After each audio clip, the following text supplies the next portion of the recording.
say.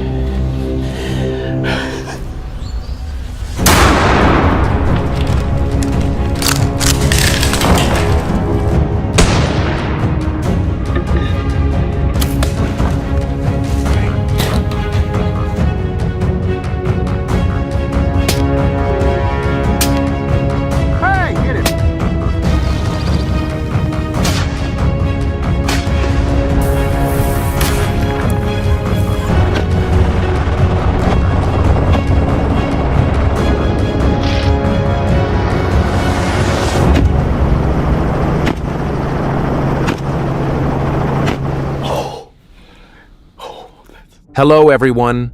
What happens when the dead of night becomes the battlefield for the most dangerous invasive species in the US?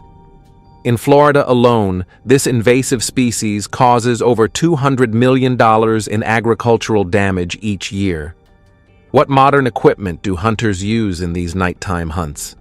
Leave a comment with the number 1 and stay tuned to find out the answer.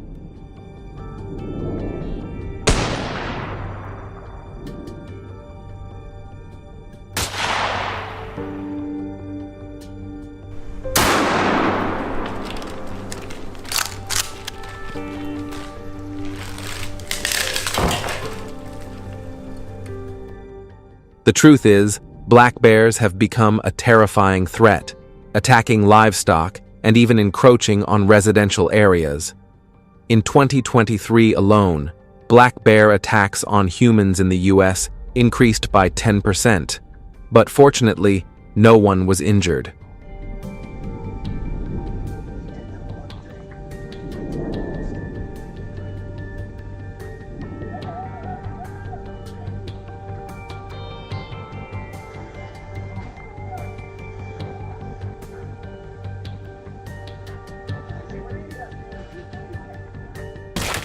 What is causing this increase?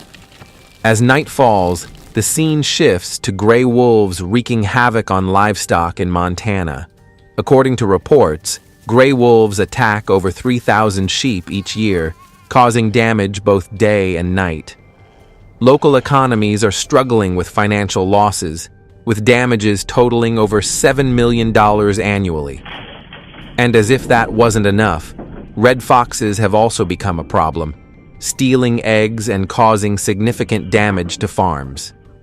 Which issue impresses you the most? Let us know in the comments.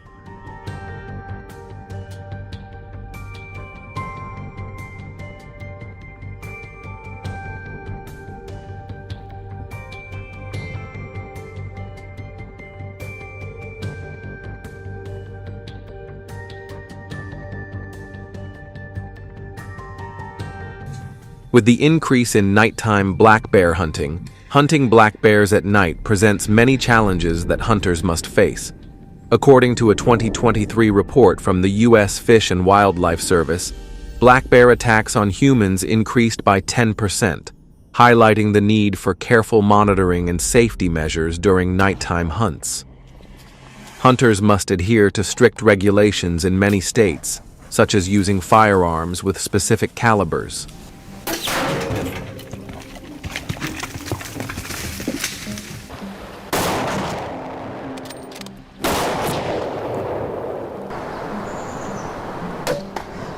Perfect shot.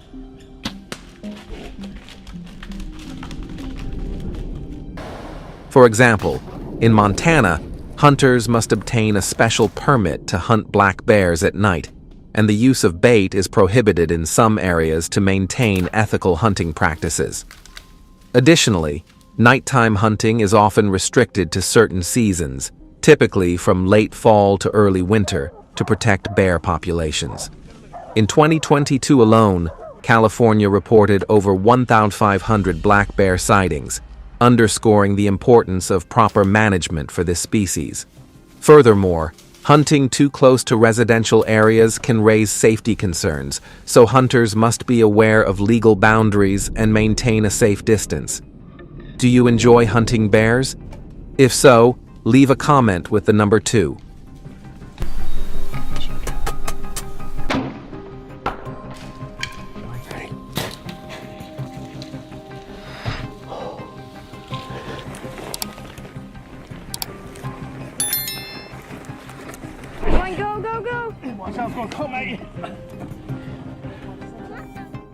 Next, the nighttime hunts are far from over, and hunters have no time to rest. While hunting gray wolves is legal, hunters must obtain a special permit, with strict restrictions on the timing and methods of hunting. With the wolf population on the rise and their increasing aggressiveness, experts advise hunters to wear protective gear and keep at least 100 yards away to ensure safety. Another important factor is that hunters use calibers like the 223 Remington and 308 Winchester, providing the perfect balance of power and accuracy to take down this predator.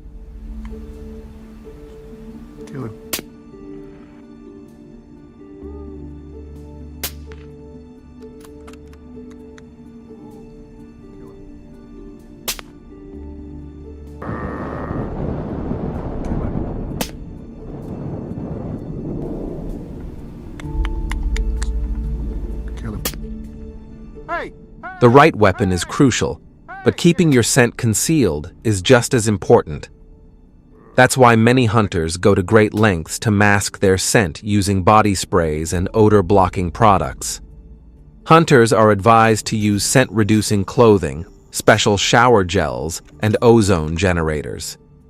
What do you think about the use of modern hunting technology that has improved how hunters target wolves and red foxes?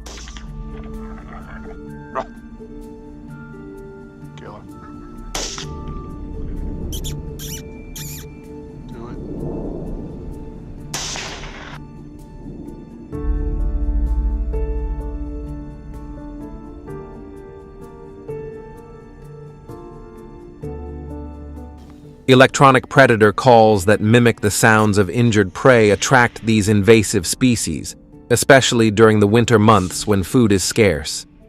This combination of technology and expertise increases the chances of success. However, as technology advances, should there be stricter regulations to ensure sustainability? What do you think? Don't take your eyes off the screen. The next scene will not disappoint you.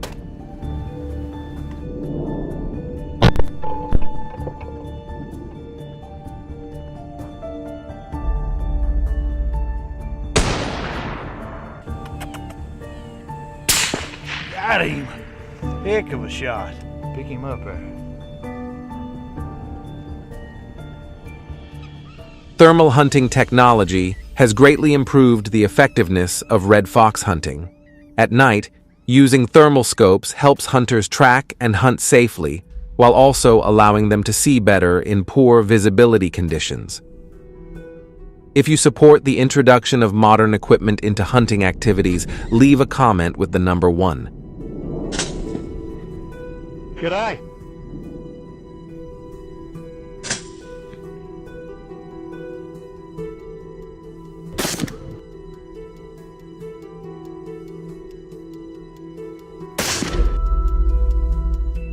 In summary, modern hunting technology is crucial for managing invasive species and protecting agriculture. It helps safeguard farmers' livelihoods and restore ecological balance. Your feedback helps us improve the quality of our videos. What do you think about these methods? Don't forget to subscribe to stay tuned for the next videos.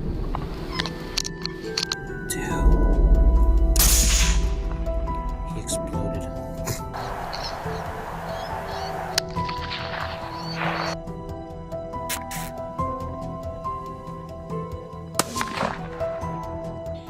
As one of the most destructive invasive species in the U.S., the dramatic increase in wild boar populations is a major concern because they have no natural predators other than humans and can live in a wide range of climates. There is little that can be done to stop their spread. According to data analysis from USDA and the University of Georgia, most southern states have wild boars in at least 90% of their counties. The range of wild boars has gradually expanded westward and northward over time, and states like California, Hawaii, Michigan, and Pennsylvania now also have significant wild boar populations. Are you ready to join the wild boar hunt? If so, Leave a comment with the number 1.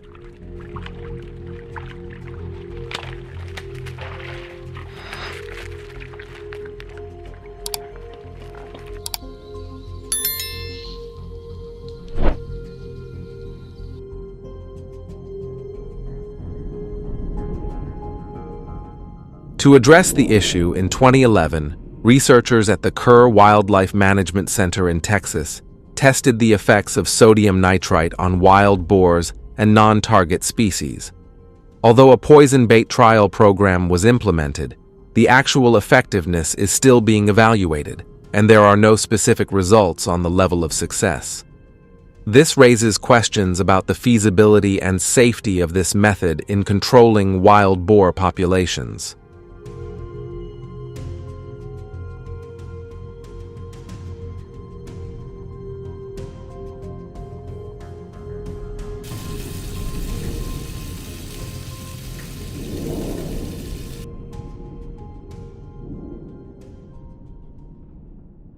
A good idea is to have at least 3 hunters in each group to ensure quick medical response and support in case of a missed shot.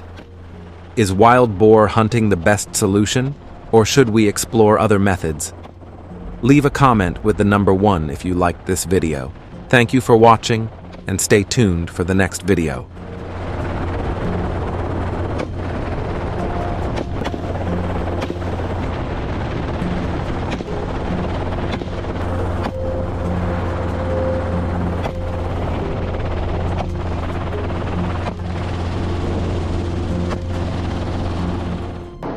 These methods have been very effective in preventing the spread of some invasive species. Do you have any ideas for better solutions? Leave your thoughts in the comments so we can discuss together. Thank you for watching and staying till the end of the video. If you liked it, don't forget to hit like, share, and subscribe to the channel for more updates. And don't forget to tell your friends so they can watch too. Goodbye, and see you in the next video.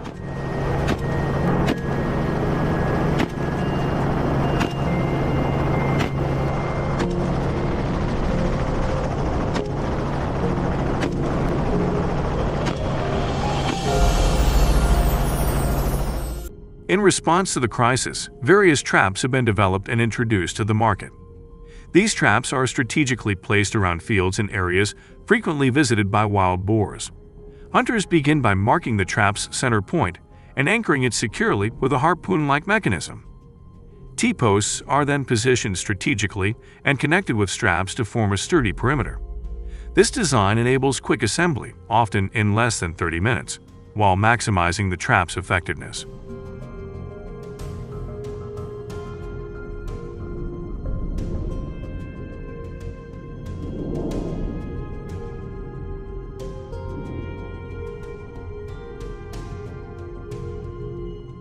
The harpoon anchor design locks automatically under the pressure exerted by wild boars, working in tandem with a carefully woven net structure. This ensures that once the boars enter, they are securely contained until hunters arrive. This method streamlines the trapping process while offering a humane and effective solution for managing wild boar populations.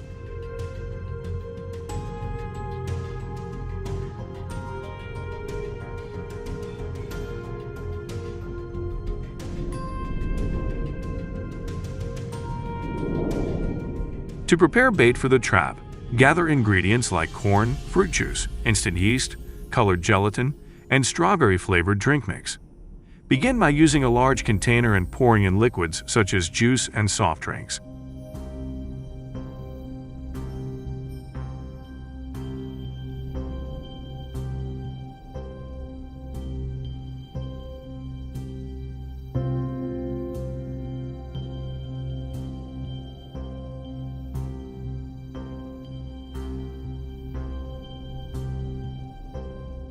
To avoid powdered ingredients sticking to the container, mix the yeast and gelatin into the liquid first, creating an aroma highly enticing to wild boars.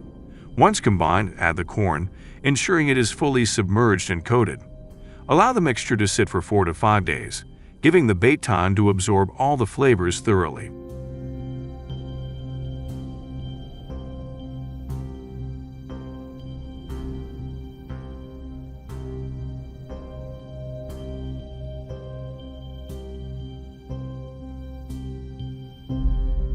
Once the bait has absorbed the flavors, dig a small hole to place it in and wait for the wild boars to arrive.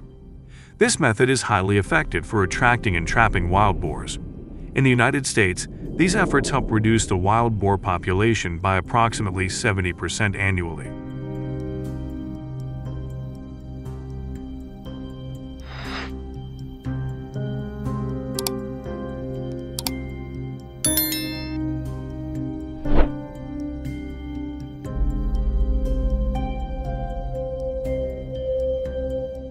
Drawn by the bait, wild boars are lured toward and into the traps. Camera footage reveals that these animals are most active and aggressive at night. Trapping wild boars during nighttime hours proves to be more effective than daytime efforts, as their feeding behavior is significantly more intense after dark.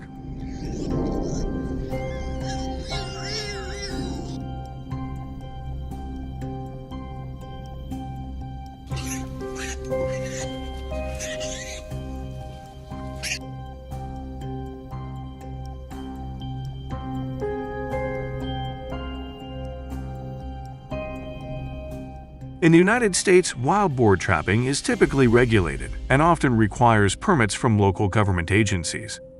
These regulations ensure that trapping is carried out safely and effectively while minimizing environmental impacts and protecting other wildlife.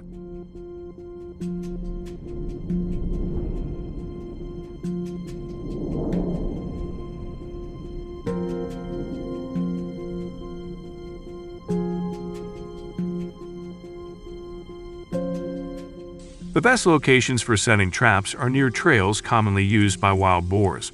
These spots, often close to areas where boars attack cornfields and other crops, are chosen based on careful observation and studies of their behavior. Strategically placing traps in these high-traffic zones significantly increases the likelihood of capturing them.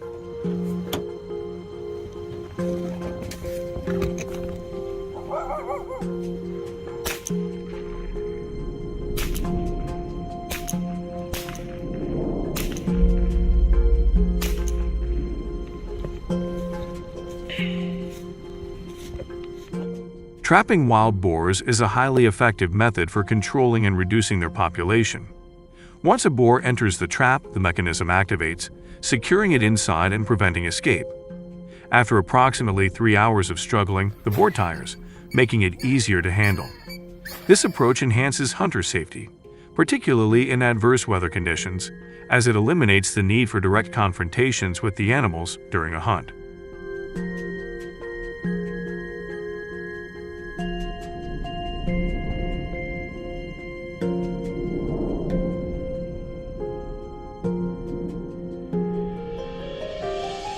Local hunters can monitor wild boars remotely via their phones, reducing the risk of accidents and saving time in the collection and management of captured boars.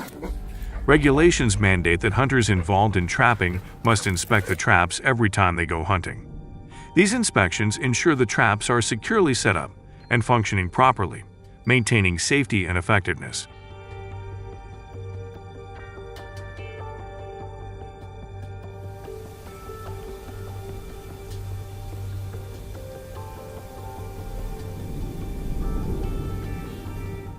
Hunters are required to check wild boar traps at least 2 to 3 times daily.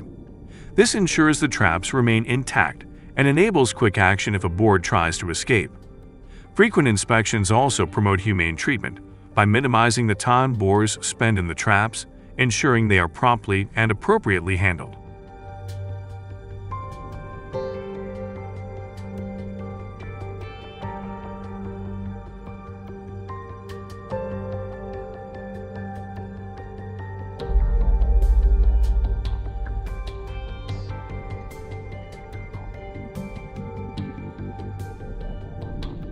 Collecting wild boars is a streamlined process that can be managed by 1 or 2 hunters. Each trapping session is methodically organized, targeting the capture of at least 25 boars. Responsibilities are divided efficiently, with some hunters handling the trapping and transportation while others prepare tools and equipment to speed up the process. The entire collection is typically completed in about 5 minutes, highlighting the team's expertise and efficiency.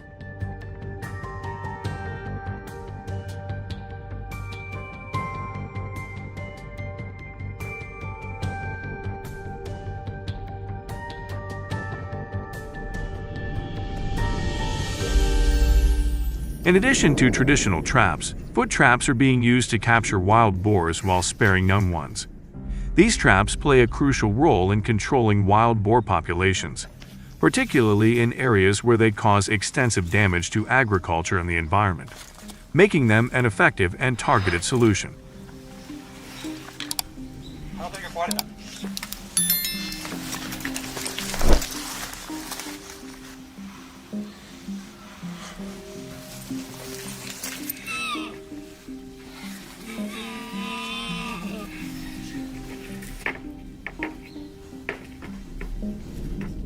Foot traps are constructed from durable steel and feature an automatic locking mechanism that secures the boar's leg when triggered. These traps effectively restrain the boar, preventing further damage while awaiting the arrival of hunters or wildlife control personnel to address the situation.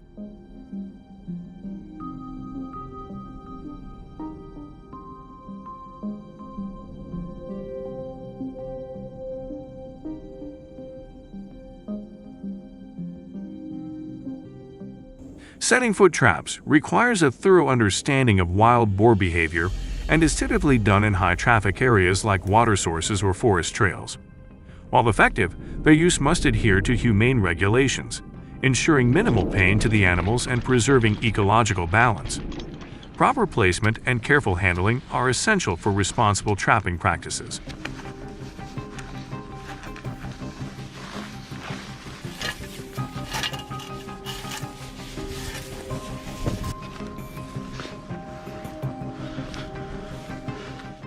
Using traps to hunt wild boars offers hunters a convenient solution, eliminating the need to venture deep into the forest. Given the success of these methods in controlling invasive species populations, do you think there are better alternatives? Share your thoughts in the comments below. Don't forget to like, share, and subscribe to support our channel and stay updated on future videos. Lastly, share this video with your friends so they can watch and enjoy it too.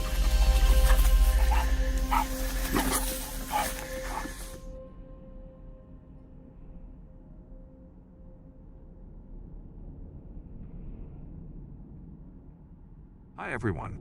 Welcome to Yawa, a state known for hosting some of the world's most dangerous reptiles. These creatures wreak havoc here, resulting in medical expenses that can climb to hundreds of dollars.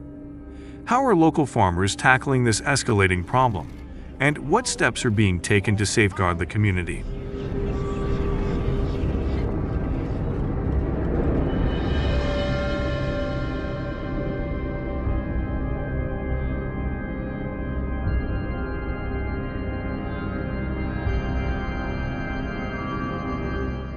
Yawa hosts massive crocodile farms that produce skin and meat for the market. In May 2023, a historic flood devastated the state, wiping out farm infrastructure and releasing hundreds of crocodiles into major rivers and lakes.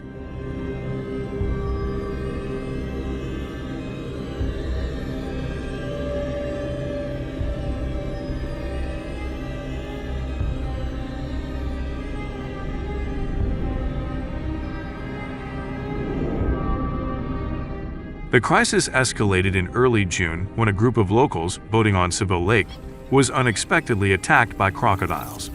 Thankfully, they used oars and other tools to fend off the reptiles and safely reached shore. In the aftermath, authorities documented several additional crocodile attacks, resulting in damages totaling $25,000.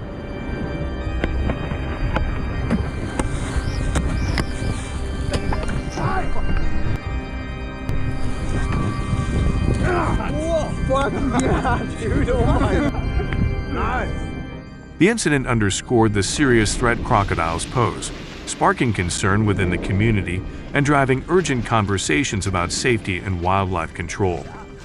In response, the state government partnered with the Iowa Wildlife Conservation Foundation to implement new regulations aimed at effectively managing the crocodile population.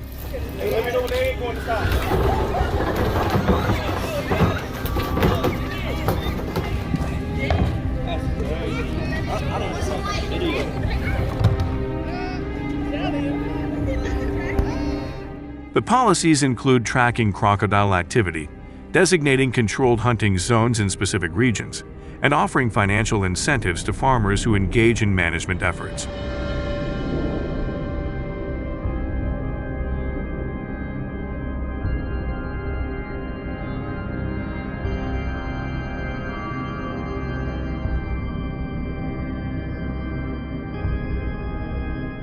Hunters must meet strict requirements, including obtaining a hunting license by passing a written exam and a practical skills test. They are also required to secure a permit specifying designated hunting areas, such as the Des Moines River and Sail-Ofo Lake.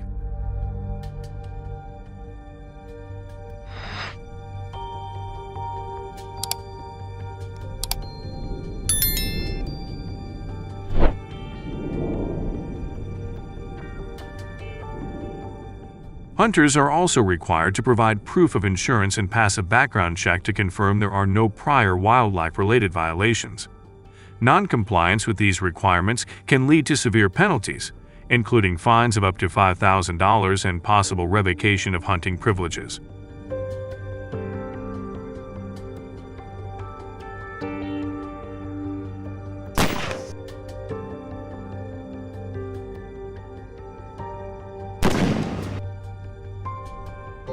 Crocodile hunters carry a significant responsibility in adhering to state regulations.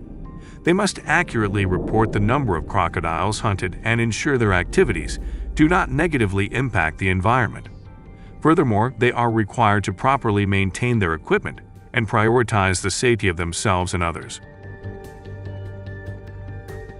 I want you to shoot like 4 inches behind them. Ready? Okay.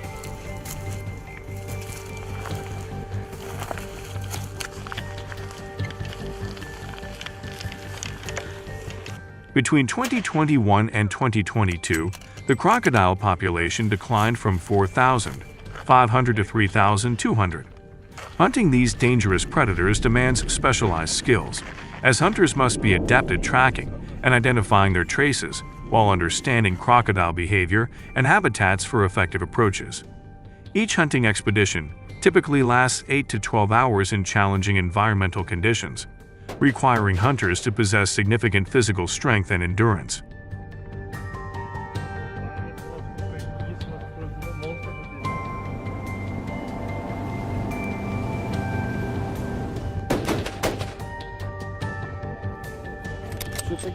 Firearm use for crocodile hunting in Iowa is tightly regulated to prioritize safety and humane practices.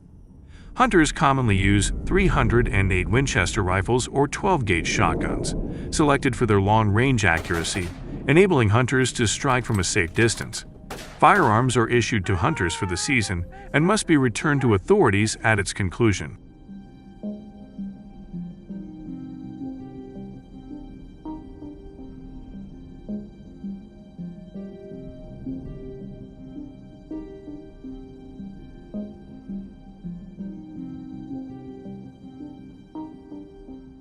Nighttime crocodile hunting is prohibited due to reduced visibility, which makes it challenging for hunters to maintain control and increases the risk of unforeseen dangers. To ensure safety and effectiveness, permits explicitly restrict hunting activities to daylight hours only.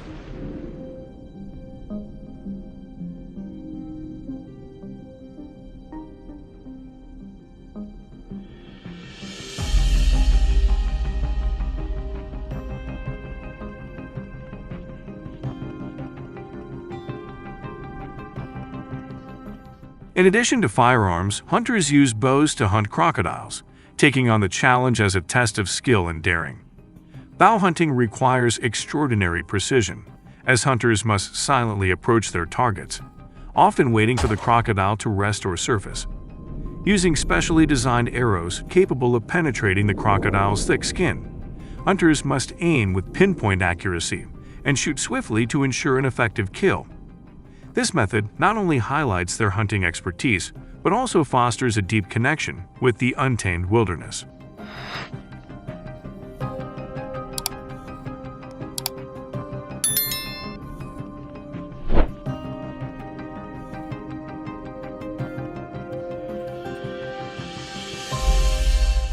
Along with hunting, hunters also capture crocodiles as a means of population control, playing a crucial role in managing invasive species and supporting official strategies.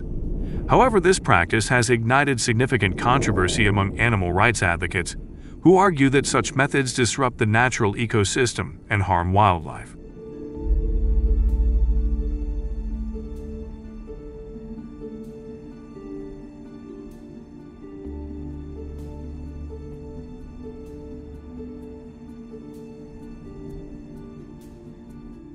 Animal rights groups argue that hunting and capturing crocodiles is inhumane and advocate for more ethical alternatives to control their populations. They also express concern that crocodile hunting could lead to an increase in the illegal trade of crocodile skin.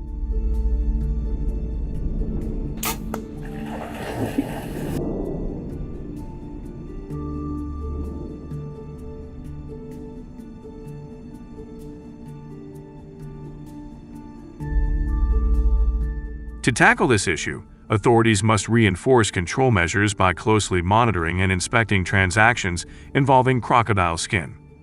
Additionally, they should enhance the verification and traceability of crocodile-derived products to prevent illegal activities and ensure compliance with regulations.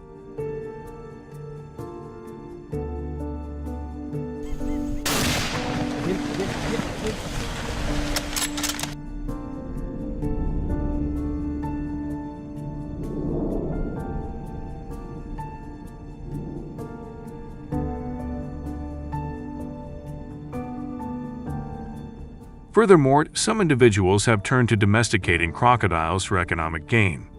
This process emphasizes selecting traits like adaptability to farming environments, reproductive efficiency, and the quality of meat and skin.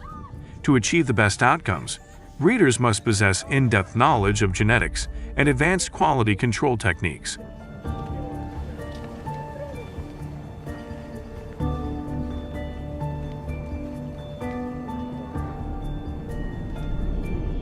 Crocodile domestication demands a dynamic blend of genetic expertise and skills to evaluate and enhance crocodile quality. This approach boosts productivity and management efficiency, while unlocking various business opportunities and promoting sustainable growth in the skin farming industry.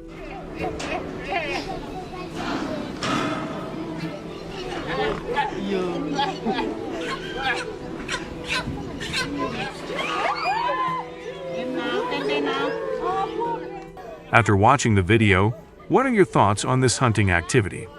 Share your opinion in the comments. Type 1 if you support hunting with guns, or 1 if you prefer using a fishing rod. Don't forget to stay tuned for more videos on managing this invasive species.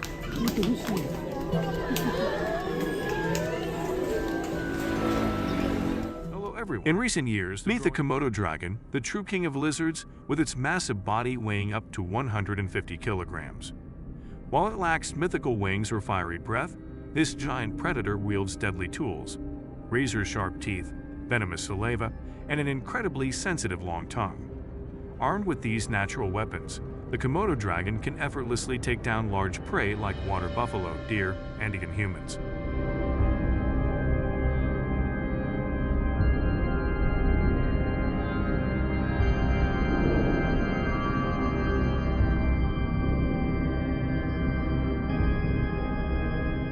Despite ongoing conservation efforts, the survival of Komodo dragons faces new challenges. Habitat loss and illegal wildlife trade continue to threaten this incredible species, with poaching operations becoming more advanced. But what drives the demand for these rare reptiles, and how can we combat these threats? Comment with number 1 to join the discussion, and don't forget to subscribe to the channel so you won't miss any updates.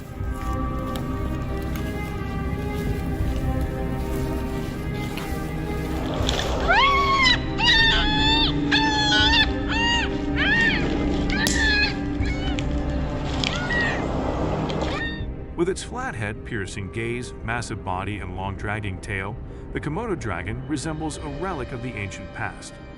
Its tongue flickers constantly, sensing the air like a predator on the hunt. The Komodo dragon's bite is a deadly weapon, swift and precise, delivering venom alongside a cocktail of harmful bacteria. With its crushing jaws, it tears through bone and flesh effortlessly, leaving its prey with no chance to escape.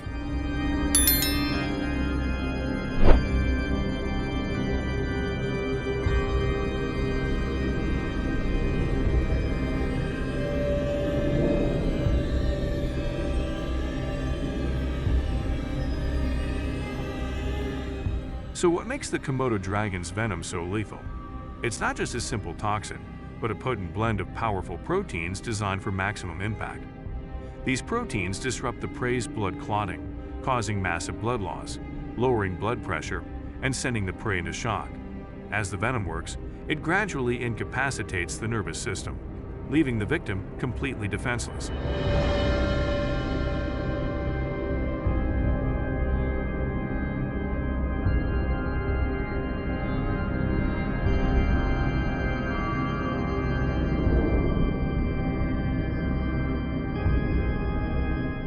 You may not realize it, but despite being a protected species, Komodo dragons are increasingly encroaching on human settlements. With their natural habitats shrinking and prey becoming scarce, these giant reptiles often raid villages, attacking livestock like chickens and goats. This leads to significant economic losses, costing the agricultural industry millions of dollars annually. It's a growing issue that demands urgent attention.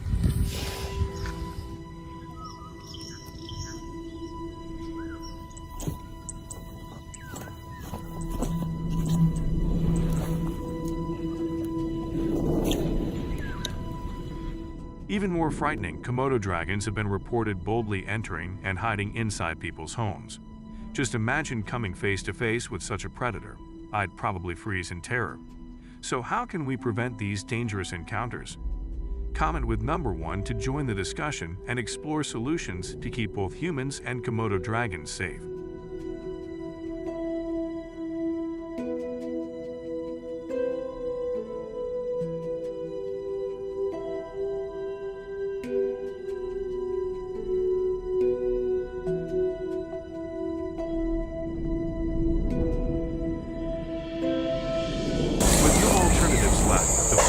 Forced to act.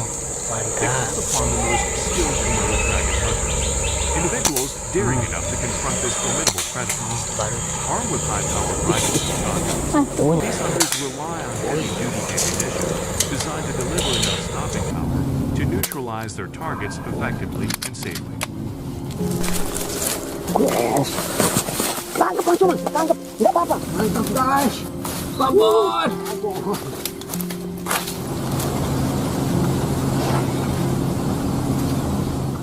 But weapons alone are not enough. The key lies in a deep understanding of Komodo dragons' behavior and hunting instincts. Combined with expert tracking skills and precise use of firearms, this knowledge is essential for successfully handling these predators. It's important to emphasize that in this case, hunting Komodo dragons has been approved by authorities and is fully legal, serving to protect the community from the dangers posed by this formidable species. Wih, kena lah. Wih.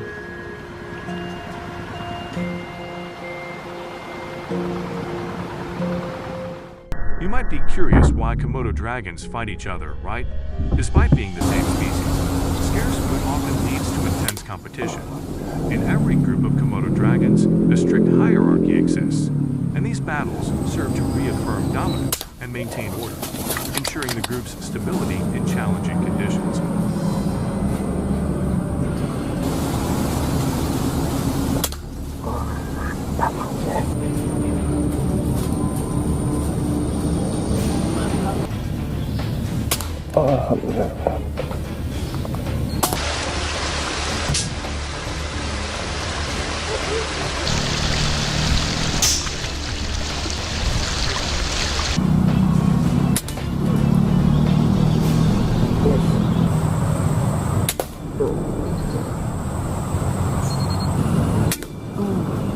Mantap, Jos.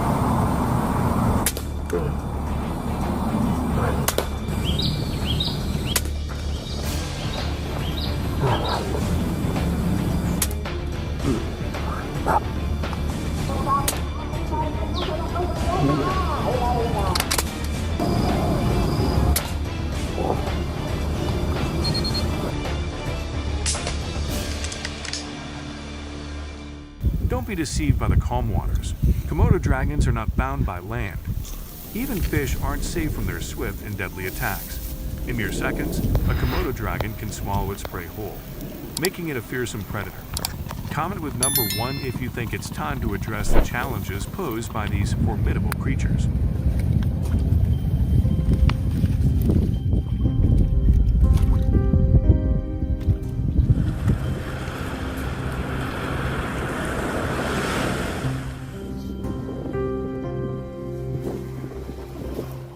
Did you know that the Komodo dragon has a close relative? That's right, it's the monitor lizard. Equally aggressive, these creatures are known for their bold behavior, often charging and attacking, leaving people in a state of panic. Even more shocking, they've been spotted wandering into supermarkets as if they own the place. Witnessing such a scene, I'd probably sprint straight home.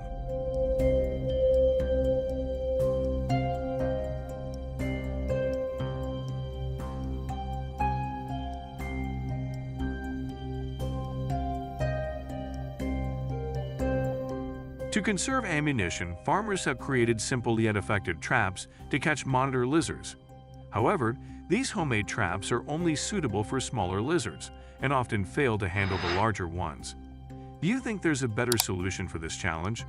Share your ideas in the comments below, and don't forget to like and subscribe to our channel for more fascinating videos.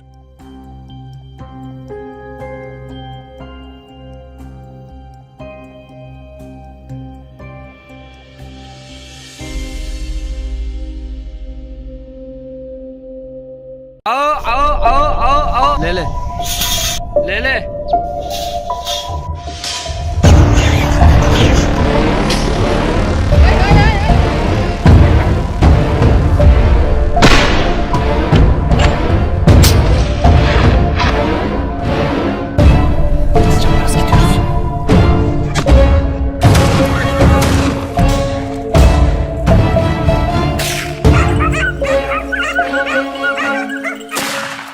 Hello everyone.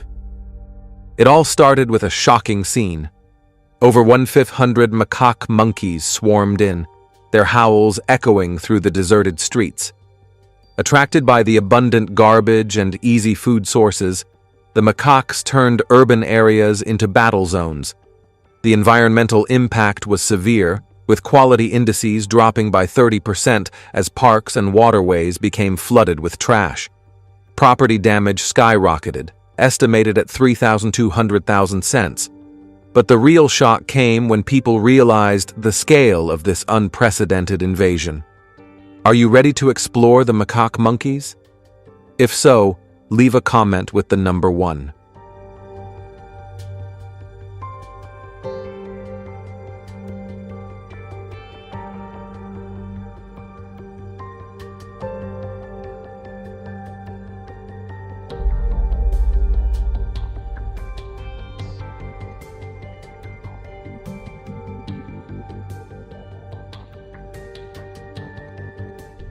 Dealing with the growing population of macaque monkeys has led to extreme measures. Due to the damage caused by this invasive species to property, the state's hunting policies have changed. Initially, hunters were equipped with rifles, but after months of intensive training, they developed a deeper understanding of macaque behavior. These intelligent primates, with their keen senses, are known to detect threats from miles away.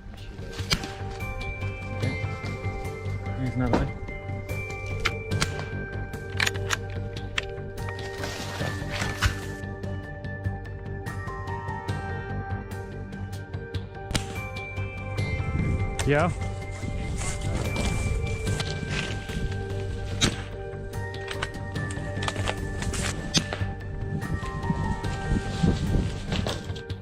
They are wild animals. Therefore, to attract the macaque monkeys, fruit is prepared, helping hunting success rates reach up to 85%. Maintaining a distance of at least 100 yards from them ensures that hunters remain undetected while hiding. This strategy gives them more time to hunt humanely.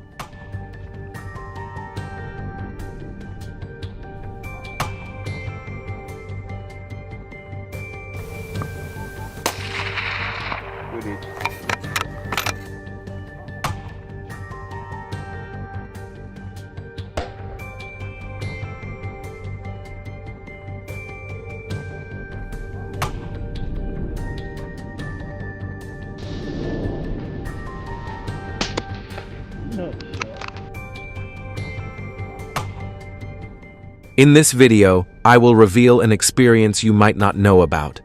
When hunting macaque monkeys, hunters must lower their rifles just enough to observe without being detected. This skill is far from easy. Hunters undergo about 6 months of training to receive their macaque hunting certification. During training, they learn how to stay silent, aim for the monkey's weak spots, and react quickly.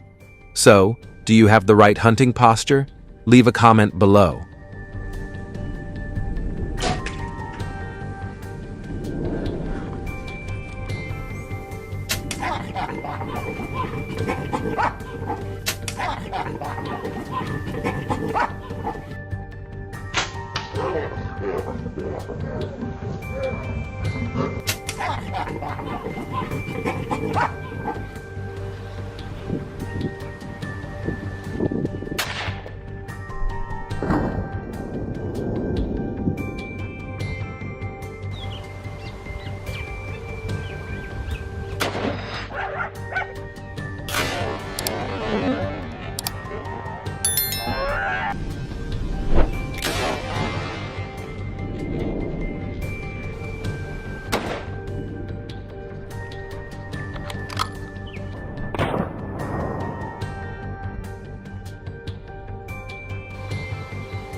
During the macaque monkey hunt, the government implemented a solution using lion-shaped decoys to scare them away from urban areas.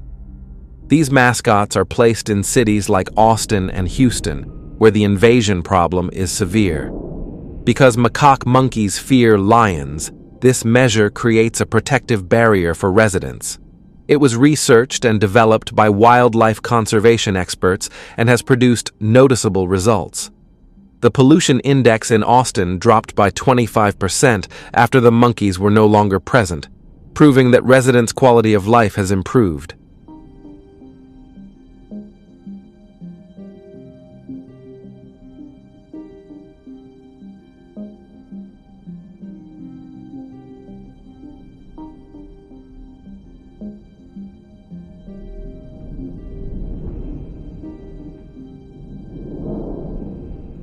Hunters and authorities have intensified efforts to restore safety. New measures, including the deployment of reinforced steel traps across urban areas, have been implemented.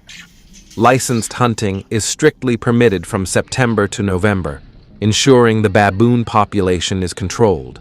However, hunters who violate these regulations face hefty fines of up to $5,000 per violation. Known for its proactive stance in managing invasive species, this state has become a model for balancing safety with ethical wildlife management.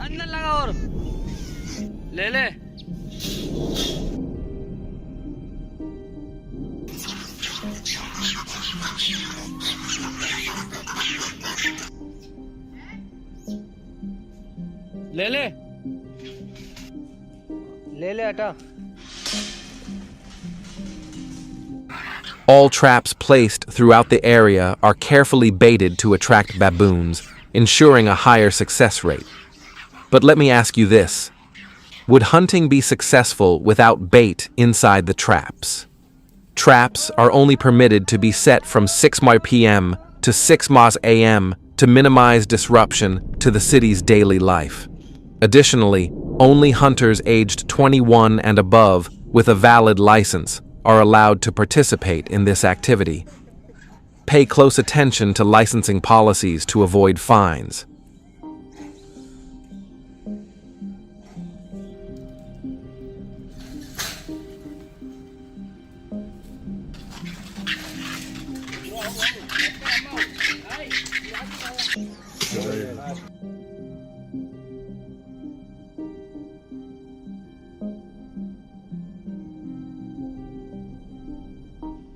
A standout feature in the approach to managing baboons is the immediate collection process following each hunt. This method has gained widespread support from locals, as captured baboons are swiftly transported to designated facilities, such as wildlife management centers, for neutering. After neutering, they are released back into the wild in areas at least 50 miles away from residential zones. This proactive strategy has significantly curbed population growth, reducing the number of invasive baboons from 10,000 to just 6,500 within a year. It's a testament to the effectiveness of this humane and calculated response.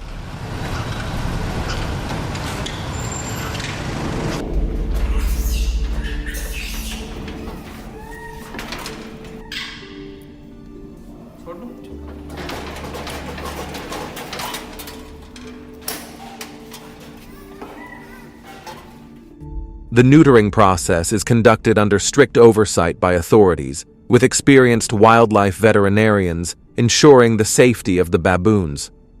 What about you? Do you think neutering is the most effective long-term solution? We'd love to hear your thoughts and ideas on how to improve these efforts. Share your suggestions in the comments below. Like the video and subscribe to our channel to catch our next video, where we'll explore innovative methods being tested to manage invasive species across region country.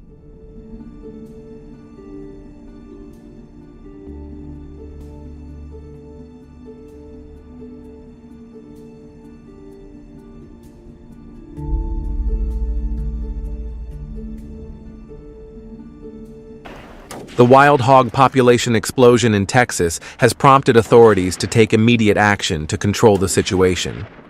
One of the most effective solutions implemented is the Texas Hog Hunting Championship.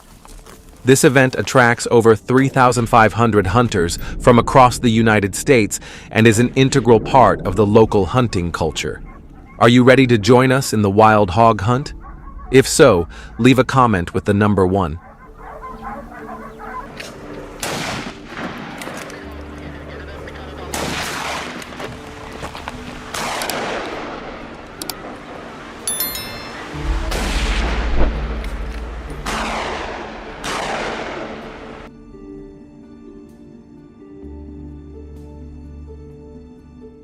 In 2023, the damage caused by wild hogs to Texas agriculture was estimated at $250 million, a figure that continues to rise as the wild hog population grows unabated. Wild hogs are highly destructive, particularly during their breeding season when they ravage fields and croplands, reducing crop yields and quality.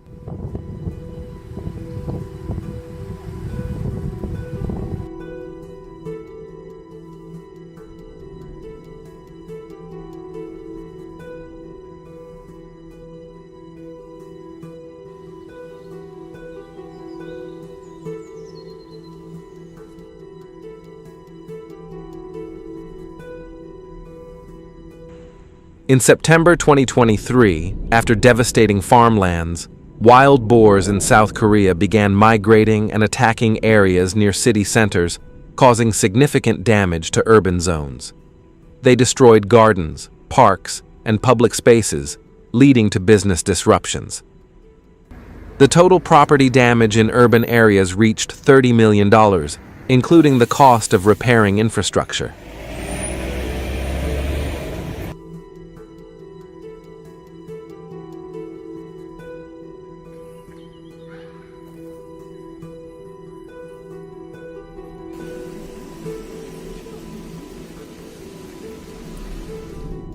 To address the issue, the Texas government has organized numerous wild hog hunting activities to control their population.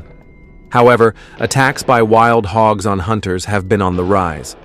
In December 2023, at least 40 hunters were attacked, resulting in medical and compensation costs of up to $5 million per hunter. The cause may be attributed to hunting organizations' lack of preparation in training and strict oversight in licensing.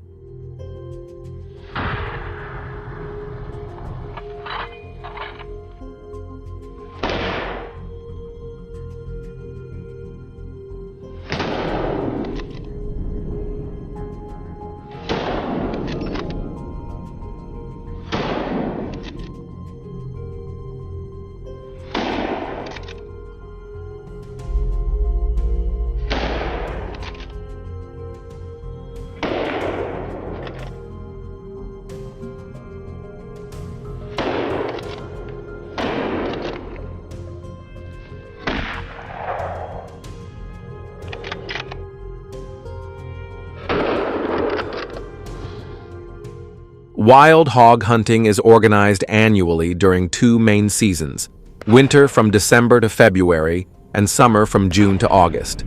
Each hunting season lasts approximately 2 weeks, allowing hunters time to prepare necessary skills. During a 24-hour hunting period, hunters are permitted to shoot a maximum of 50 to 150 wild hogs to ensure effective population control and maintain ecosystem sustainability, preventing overhunting. Have you participated in wild hog hunting? If yes, leave a comment with the number 2. If not, leave the number 5.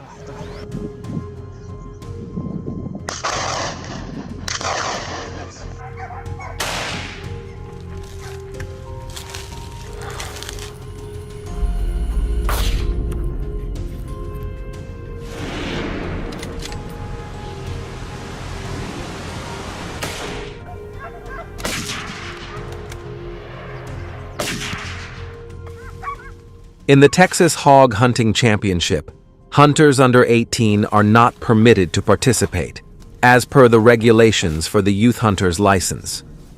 Health requirements for hunters are stringent, requiring 20/20 vision or correction with glasses if necessary to ensure safety during the hunt. The competition attracts many top professional hunters in the field of wild hog hunting, adding to the event's appeal and prestige.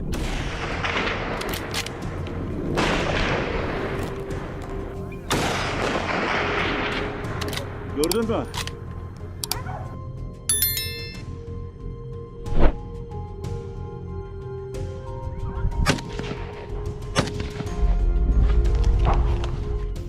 The Texas authorities organize wild hog hunting primarily in large forests and agricultural areas, such as those near Houston, Austin, and Dallas.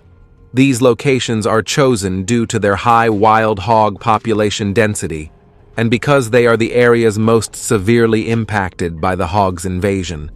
According to surveys, hunters typically encounter groups of 10 to 15 wild hogs in a single hunt, with the heaviest hog in the group potentially weighing up to 450 pounds.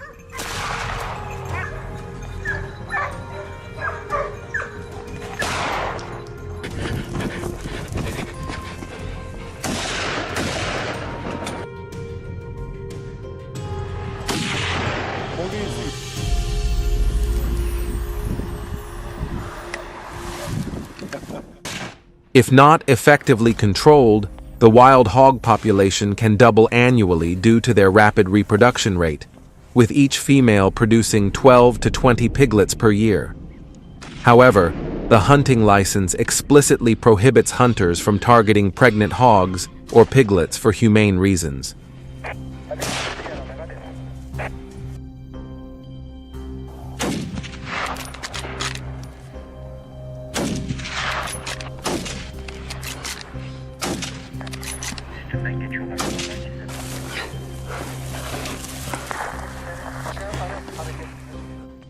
The most commonly used weapon is the Remington 700 rifle, renowned for its high accuracy and superior firepower, allowing hunters to target wild hogs from a maximum distance of up to 300 yards.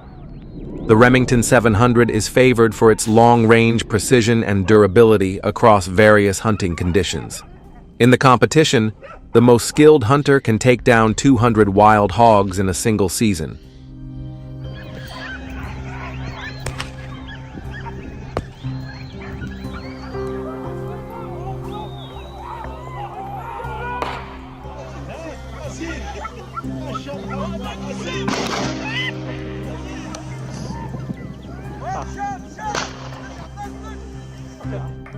To succeed in the annual wild hog hunt, hunters must undergo rigorous training lasting 6 to 12 months.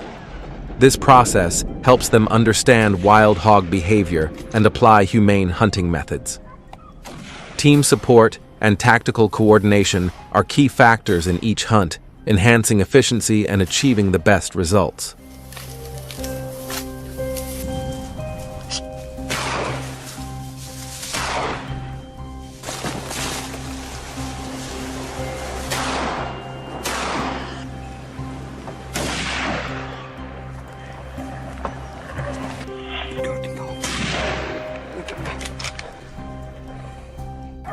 At the end of each hunting season, participating hunters are required to report the number of wild hogs they have taken down. This is a critical part of the process, ensuring transparency and effectiveness in managing the wild hog population. The Texas Hog Hunting Championship awards a $10,000 prize to the hunter who takes down the most wild hogs in a season. This prize not only honors outstanding achievement, but also encourages hunters to continue their efforts in controlling and managing the wild hog population.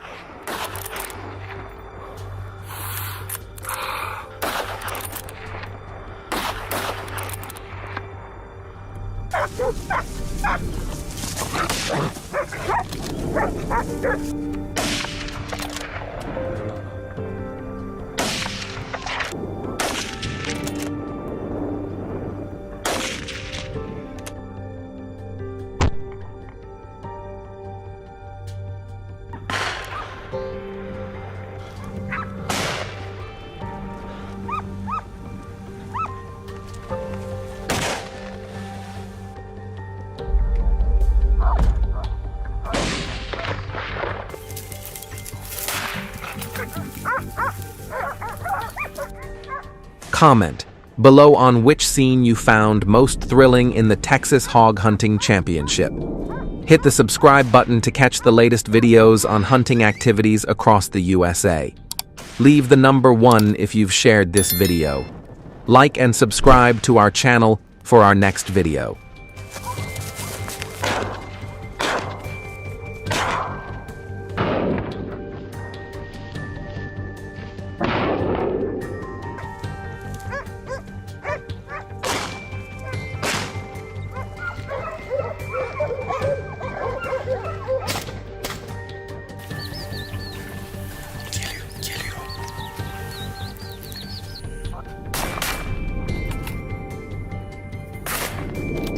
Welcome to the world of invasive species. On the vast grasslands of Africa, a silent battle is taking place. How can locals protect their land? The answer lies deep within the untamed wilderness. To learn more, leave a comment with the number 1 to continue watching the video.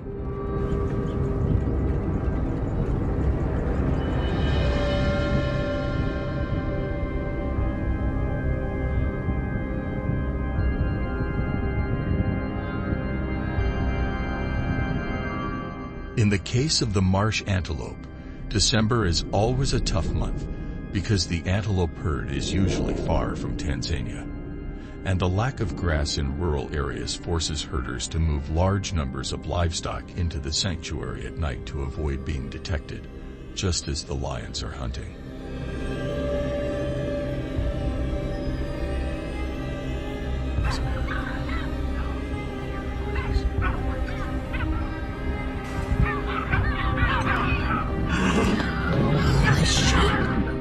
Additionally, the intrusion of livestock into the Mara Reserve reduces the available grass for wildlife, causing the migration of the marsh antelope to be a month shorter than it was a decade ago in Kenya.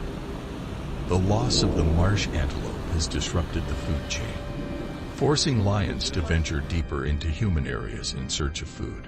Livestock has become a substitute target, leading to an increase in human-lion conflict. In just 1 week in May 2023, there were between 50 and 70 incidents of livestock being attacked by lions in Tanzania alone.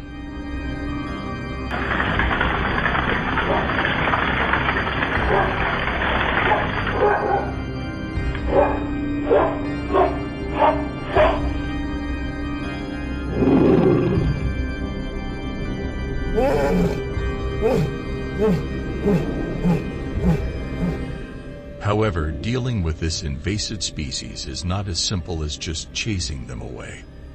The people of Tanzania have to set up barbed wire fences around the entire farm area. Why not use electric fences? The electricity in rural areas of Africa is unstable, and the cost of installation and maintenance is very high. On the other hand, barbed wire fences are not affected by harsh weather conditions, which is a significant advantage when facing hungry lions trying to break in.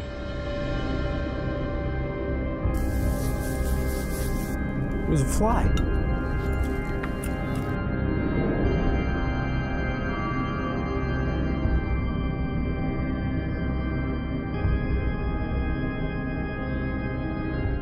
In addition to the fences, the government has also implemented strict regulations on livestock grazing during the day. Grazing must adhere to designated areas and must not encroach into the conservation zones. Do you think the people of Tanzania are effectively using this approach, or is there something else that could be added to address the increasing tension between humans and invasive species in Tanzania? If so, leave a comment with a new idea. Otherwise, leave a comment with the number 2.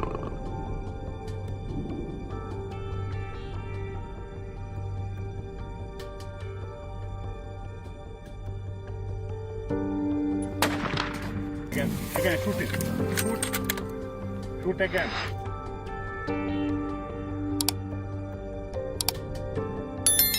The Tanzanian government has implemented strict legal measures to protect the safety of its citizens.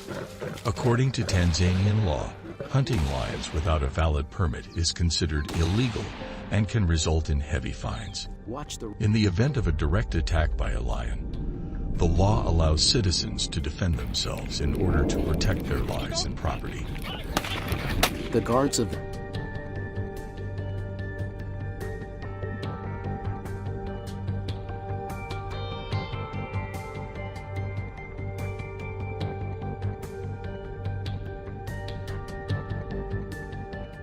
For hunting enthusiasts, Tanzania offers legal hunting permits at the CIS hunting reserves. Each hunter must adhere to regulations regarding the number and age of lions allowed to be hunted, with only elderly male lions, no longer capable of breeding, being eligible. Are you curious about what happens after the hunt? Leave a comment with the number 5 to stay tuned. We'll reveal it later.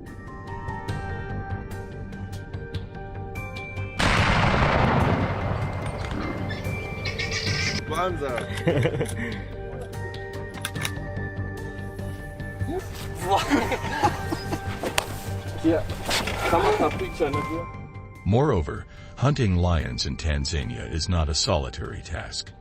You need to be part of a group of at least 3 to 5 people, including an experienced guide. They are familiar with the terrain, the lion's habits, and can help you avoid dangerous situations. When approaching, hunters must maintain a minimum distance of 80 yards, 73 meters, which is considered the ideal range to ensure a humane shot. If you get any closer, the lion may detect the threat, react quickly, and charge towards you at speeds of up to 35 miles per hour, turning the hunter into prey.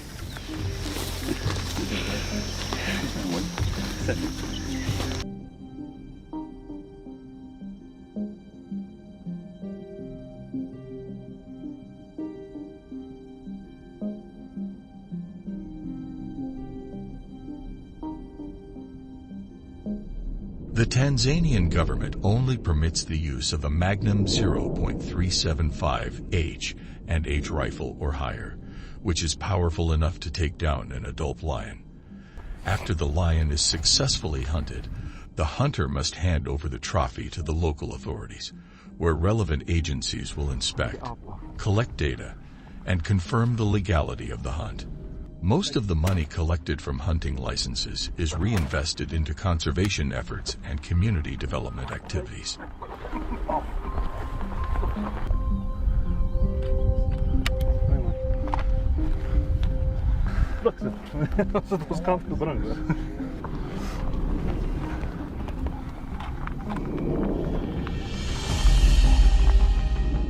Although specific figures on the number of lions hunted in 2024 have yet to be released, the Tanzanian government continues to enforce strict policies to ensure a balance between economic needs and protecting public safety from invasive species. What do you think about this approach? Do you have any alternative ideas on how to handle this situation? Leave your thoughts in the comments below. And don't forget to subscribe to watch more amazing videos about hunting invasive species. See you in the next video. Reload. We got you. The card clip. Yeah. I saw him coming. I was like, he's coming. He's coming. Shooting guys. Awesome. Awesome. Great shooting. Okay. In Spain, the cost of repairing trains due to collisions with animals reaches up to $10 million annually. In 2021, collisions with cattle saw a significant rise. What does this increase indicate about the growing risks? In this video, you will witness the devastating consequences of high-speed collisions with elephants. The answer is, just one collision can derail a train and cause a traffic jam lasting for hours.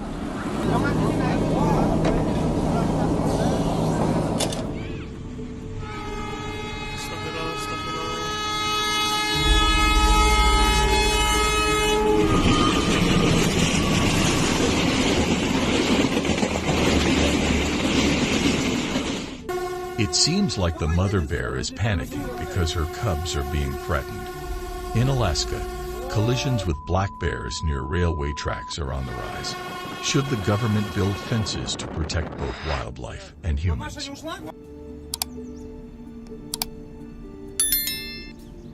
Come on! Hey! Get!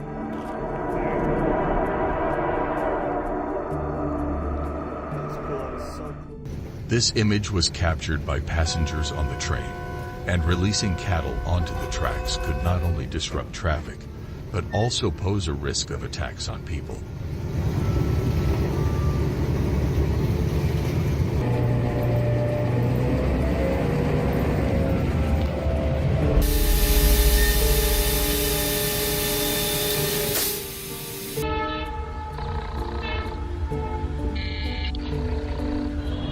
The train driver honked the horn from over 1,000 yards away, but the donkey refused to move. The train was traveling at 60 miles per hour, and an abrupt stop would have affected the passengers in the carriages. Collisions with donkeys near rural railroad tracks have been rising, especially in areas like Texas and Arizona. Authorities need to ramp up efforts to educate the public about keeping livestock away from railroad tracks to ensure safety and economic stability.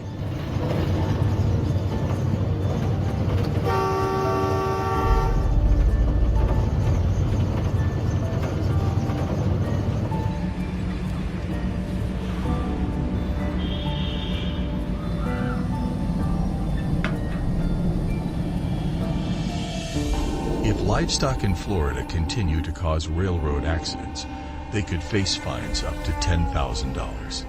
But will that be enough to stop the wandering of wild cattle?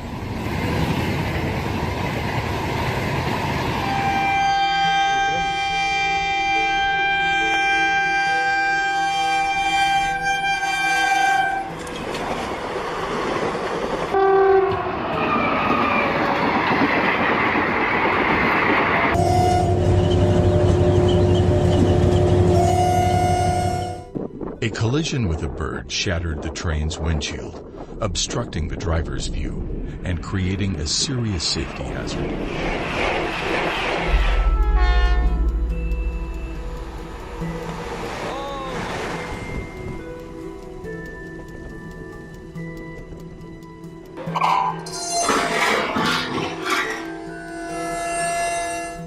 This is one of the lucky cases where a slower train was able to keep the elephants safe. On the other hand, a serious accident occurred in the suburbs of India when a cow got stuck under the train for several miles. This incident, reported in 2020 in South Africa, highlights the economic costs for both livestock and rail traffic, with damage estimated at over $1 million USD.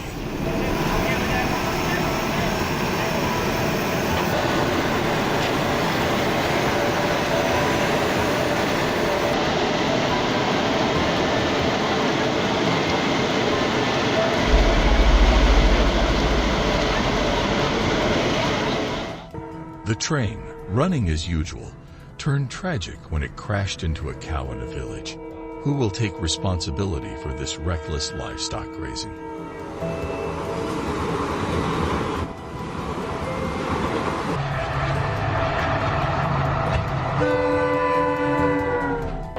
The Thompson's gazelle can reach speeds up to 50 miles per hour, faster than most land animals. But in this case, they couldn't escape the danger, with an estimated loss of 20 to 30 gazelles. A tragic collision with a train occurred near a rural highway in Texas, highlighting the danger of animals near railroad tracks.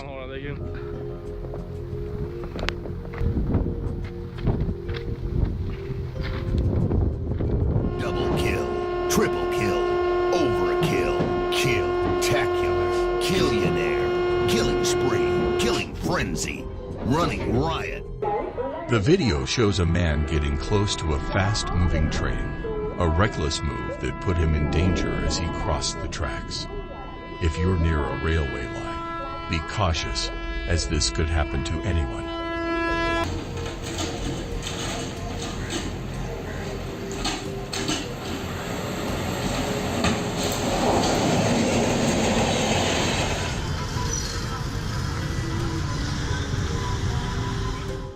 As the train rushed by, I still hoped the dog would make it to safety. But this also serves as a warning to pet owners. Keep your pets in safe areas to prevent these unwanted moments in the future.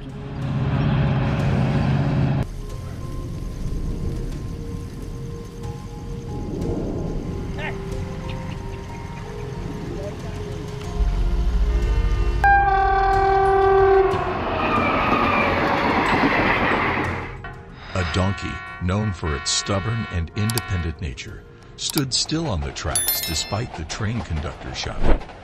How could the animal remain unmoved? Share your thoughts. Should there be better protection measures for them?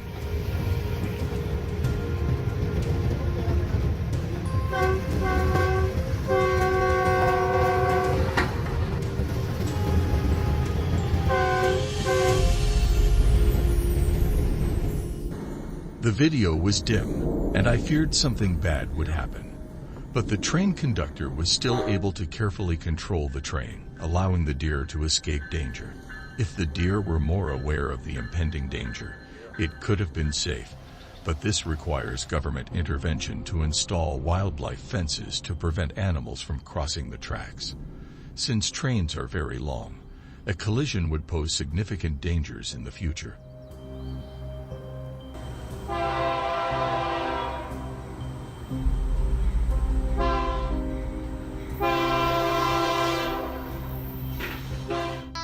Please comment below the video to share which moment made you feel the most suspenseful. Comment number 1 if you have ever witnessed similar scenes on the railroad tracks. Do you have any advice for people living in affected areas?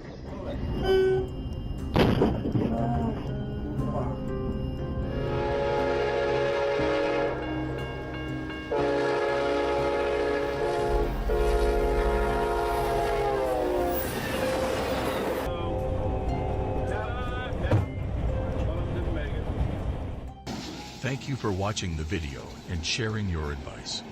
These methods have been very effective in stopping the spread of certain invasive species.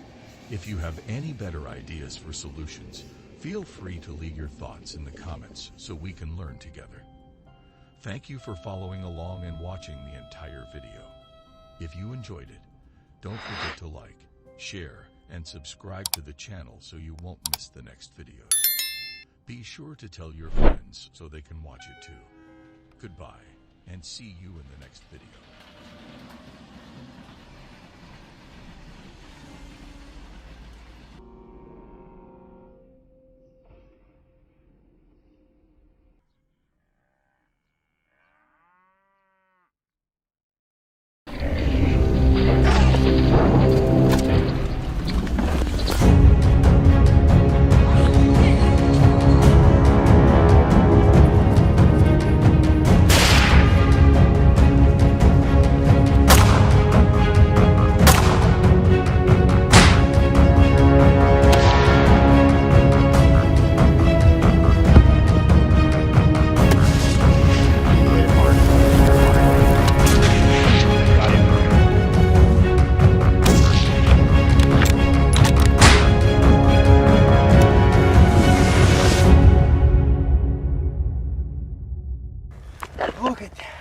Come touch this thing, dude.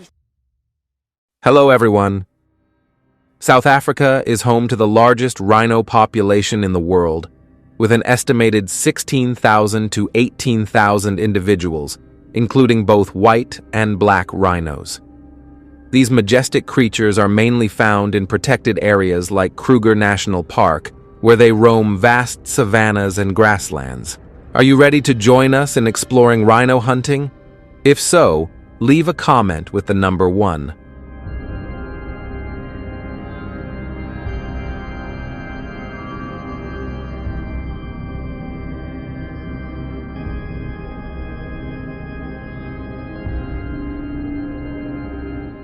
However, in recent years, there has been a troubling trend of rhinos moving closer to human habitats. As these powerful animals encroach on farmland and villages, the risk of human-wildlife conflicts rises significantly. So what are the long-term consequences of this shift, and how might it impact both rhino conservation and the safety of local communities? Let's explore this together. And don't forget to subscribe to our channel for the latest updates.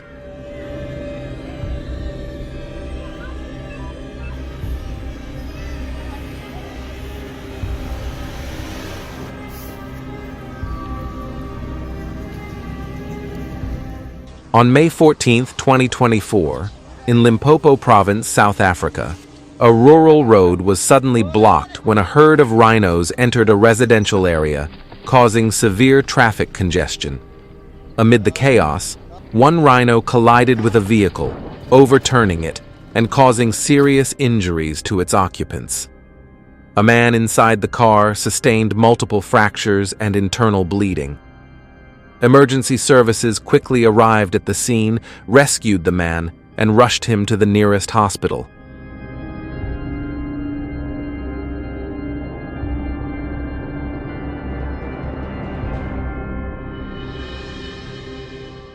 Despite the medical team's best efforts, his injuries were too severe, and he passed away shortly after arriving at the hospital.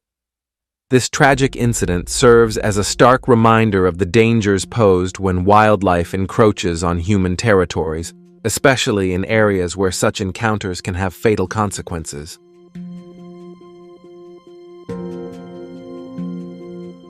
Understanding the potential risks rhinos pose to communities, especially when they wander into densely populated areas, the South African government has implemented a strictly regulated hunting policy to control their numbers and reduce human-wildlife conflicts. Have you ever wondered what it takes to legally hunt rhinos in South Africa?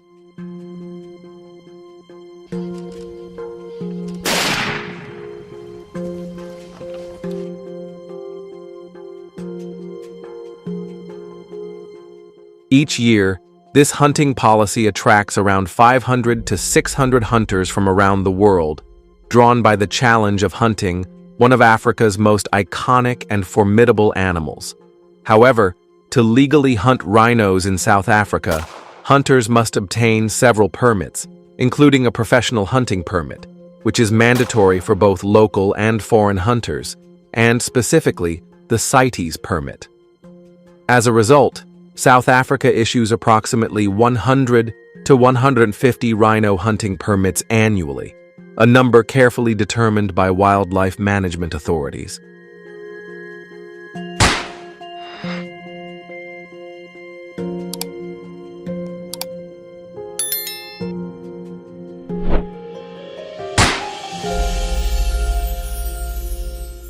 Great shot! This number reflects the country's commitment to balancing the economic benefits of hunting with the need to protect the rhino population from overexploitation. How do you think the choice of weapon affects the effectiveness and ethics of hunting such large, powerful animals like rhinos? Spot on, 100%. To ensure a smooth and effective rhino hunt, South African hunters typically rely on large-caliber rifles designed to deliver a powerful, accurate shot capable of bringing down such a big and strong animal. Do you agree with this method of rhino hunting? If yes, leave a comment with the number 2. If not, leave a 5.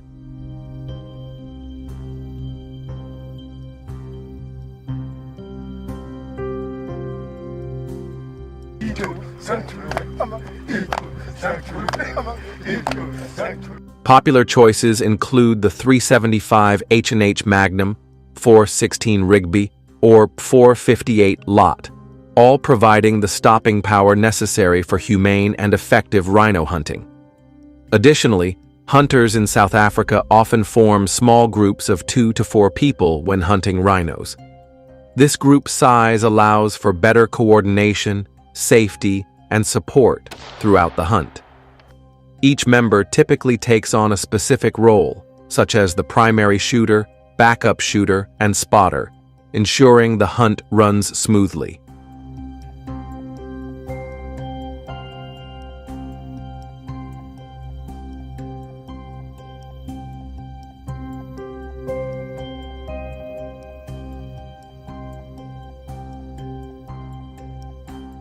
When spotting their prey, hunters carefully assess the situation, ensuring they maintain a safe and effective distance, typically between 20 and 100 yards, depending on the environment and the rhino's behavior.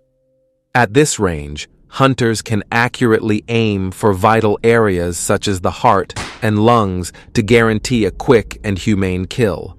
However, if the rhino is not brought down by the first shot, hunters will continue firing until the animal collapses. Hunter safety and humane treatment of the animal are top priorities, so ensuring the rhino is dispatched swiftly is essential.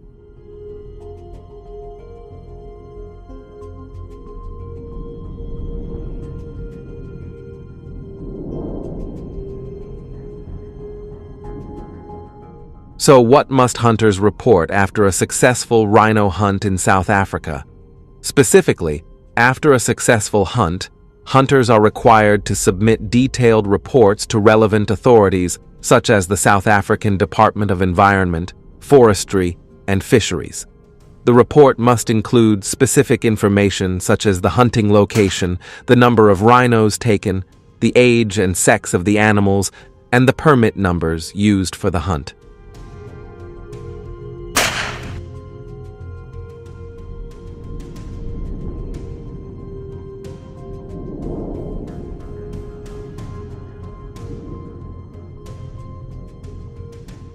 This information is crucial for monitoring the rhino population and ensuring that hunting remains sustainable and aligned with conservation goals. What do you think about this approach? We'd love to hear your perspective, so please share your thoughts in the comments below. Don't forget to like the video and hit subscribe to support our channel.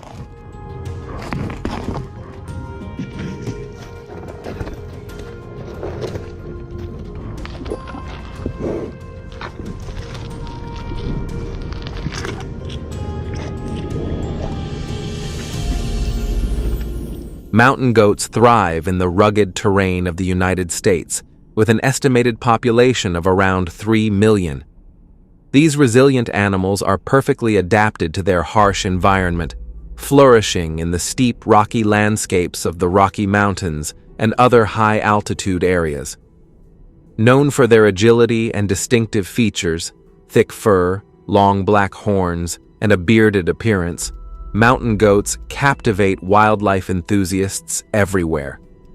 If you're fascinated by these incredible creatures, leave a comment with the number 1 and join the exploration.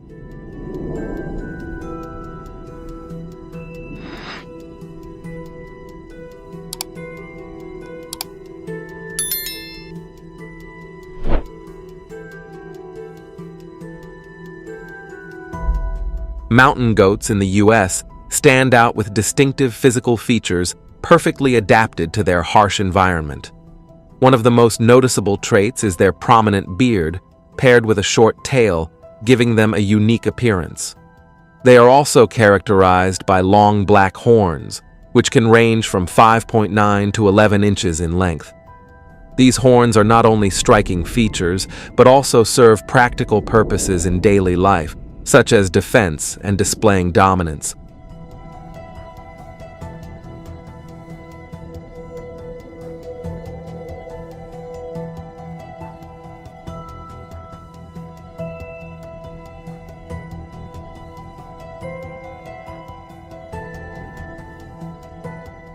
Perhaps most impressive is their thick coat, a vital adaptation for surviving the harsh cold of high-altitude habitats. This dense, woolly fur provides excellent insulation, allowing mountain goats to withstand low temperatures. The coat's thermal efficiency ensures these animals remain active and healthy even in the coldest conditions.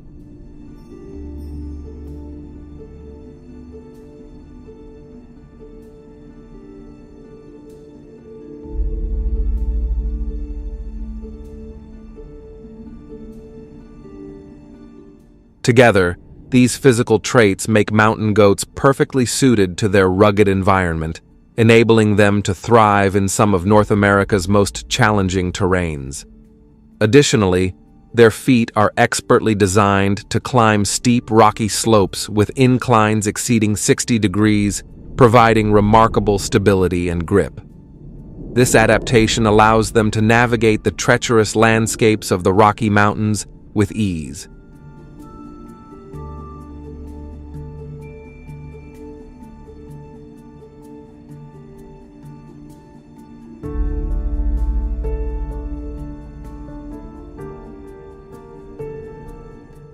Therefore, their presence is mostly limited to these remote areas, making sightings rare in more accessible locations. The rugged landscape not only provides natural shelter for mountain goats, but also creates significant challenges for hunters attempting to track and hunt these elusive creatures. The mountain goat hunting season in the U.S. typically runs from late August to late November, although exact dates can vary depending on state regulations. Obtaining a hunting license is crucial, as it not only ensures compliance with legal requirements, but also supports the management and conservation of the mountain goat population.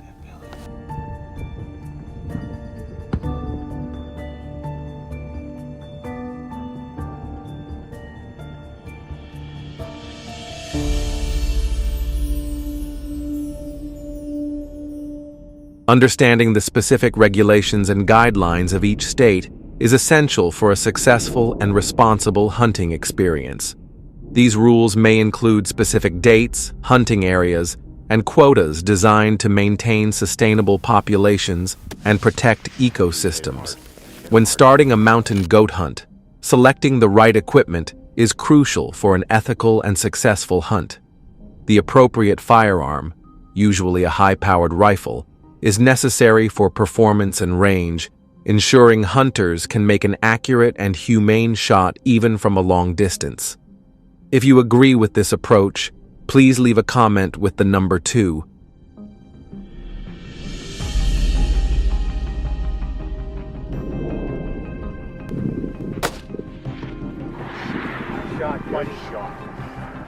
Additionally, a quality pair of binoculars is essential for spotting and tracking these elusive animals in their rugged, rocky mountain habitats.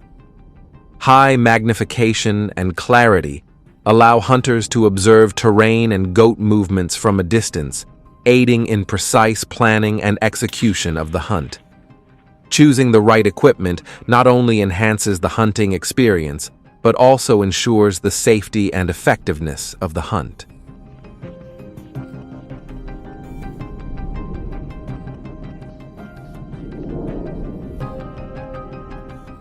One of the main advantages of using rifles to hunt mountain goats is the performance and range they provide. Rifles allow hunters to engage targets from significant distances, which is especially useful in the rugged and often inaccessible terrain where mountain goats live. This capability not only increases hunting efficiency, but also improves the chances of success, as hunters can make precise shots without needing to get too close to these elusive animals. Got him. He's gonna be dead.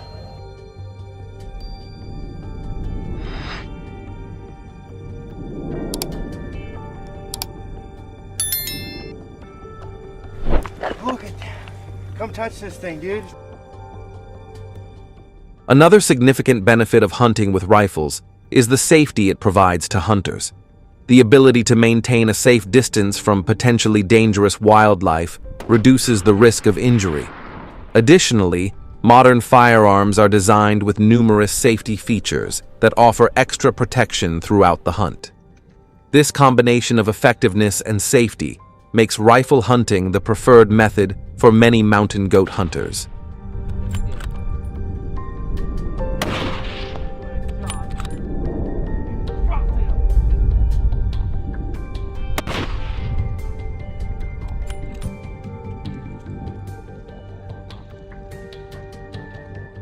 Maintaining a safe distance from potentially dangerous wildlife helps reduce the risk of injury.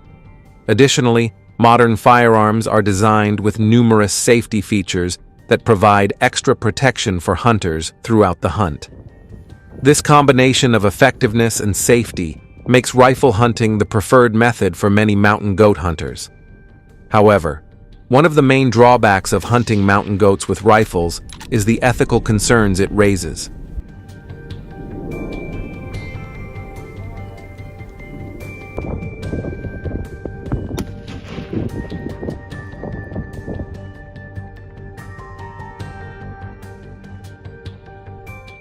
Many people question the ethics of hunting these majestic animals, often seen as symbols of the rugged wilderness.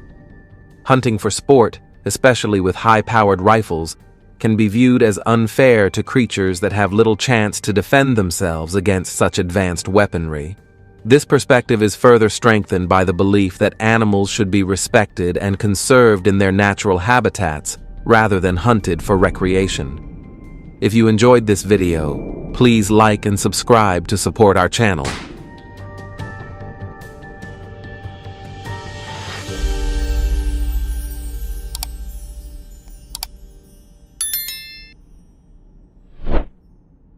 Welcome back to the monkey hunt in Florida, where millions of wild monkeys are invading residential areas and posing a serious threat to human safety. Are you ready to learn more about the monkeys in Florida? If you are ready, comment the number 1 below and watch the video below to see how the people of Florida are fighting against this monkey population.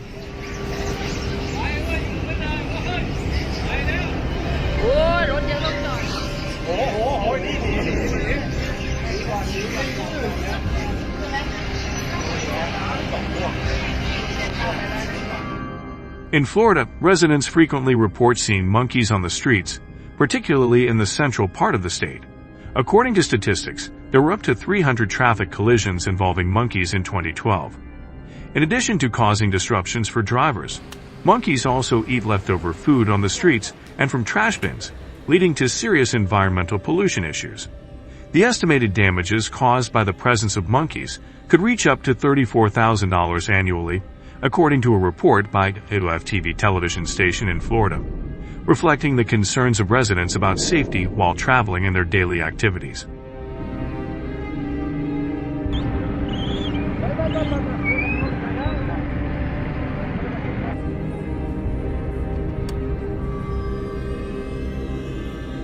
Good. Food. To address the monkey attack situation, the Florida government has implemented monkey hunting activities since 2018. The monkey population has decreased from 1 million to about 300,000 due to the government's control efforts. Hunting monkeys with firearms requires hunters to frequently update their information, as Florida's hunting policies often change. Those interested in monkey hunting can follow updates on the Florida Fish and Wildlife Conservation Commission website.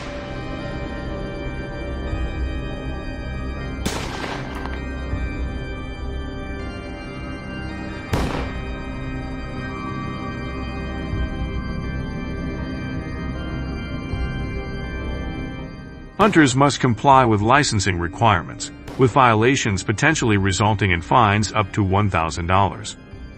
The minimum fine for minor violations is $200. Failure to follow regulations can lead to the revocation of licenses and other penalties affecting future hunting opportunities. Therefore, hunters must pay close attention to these regulations. Do you like this method of monkey hunting with firearms? If so, comment number 2 below. If not, comment number 0 below.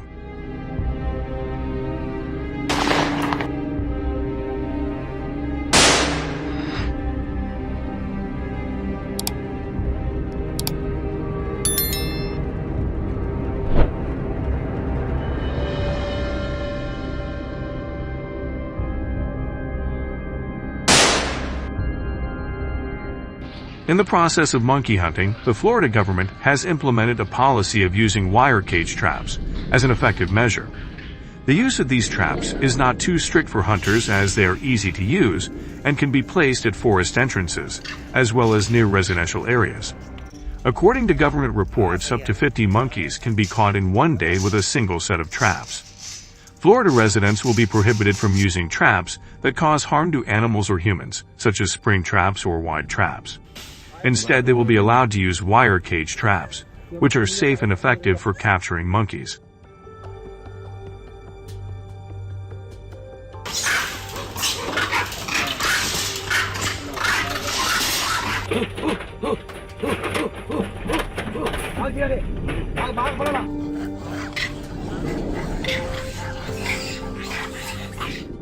Residents need to pay attention to the regulations regarding the use of traps to ensure that the traps they choose are licensed by the government.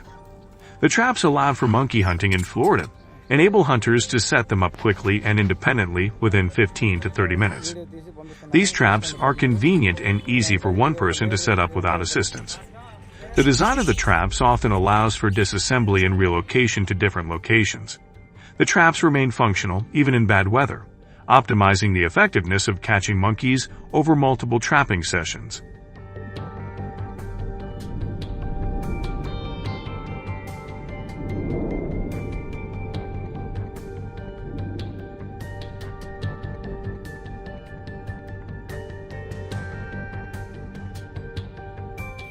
Inside the traps, bait is often placed to increase the effectiveness of capturing monkeys by up to 3 times, with bananas being a favorite food of monkeys, making them highly attracted to the traps.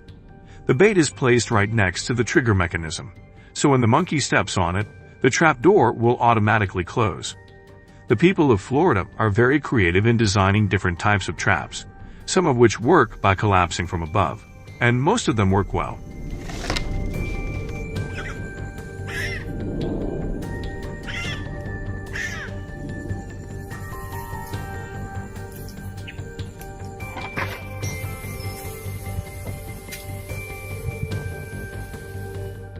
In Florida, wire cage traps remain the most popular type due to their long lifespan. Meanwhile, Georgia and Texas favor wooden traps or spring-loaded traps because they have a simple design and are easy to use. After hunting and trapping activities are completed, the Florida government requires hunters to be responsible for collecting and reporting their results to the authorities. This helps maintain strict control over the situation and prevents individuals from taking advantage of the opportunity for personal gain when participating in monkey hunting.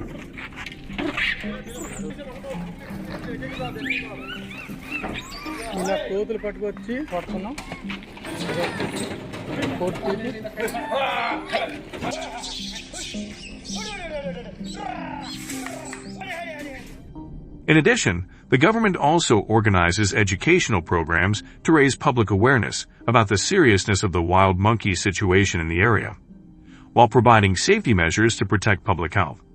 Installing electric fences near forests is also not a bad idea as part of this effort.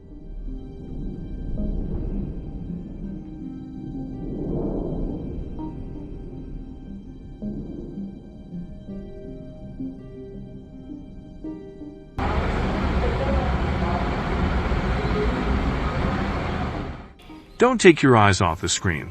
The next part will reveal a new method to deal with monkeys in another state in the U.S. Make sure to like and subscribe to the channel. Share this video to receive blessings from God, and leave your thoughts in the comments below about what you've learned from the video.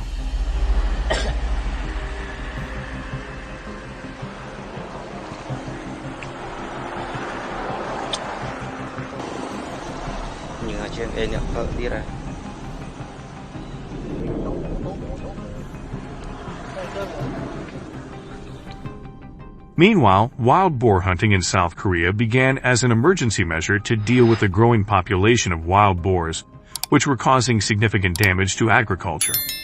The story behind these hunts is closely tied to protecting crops and the livelihoods of the people.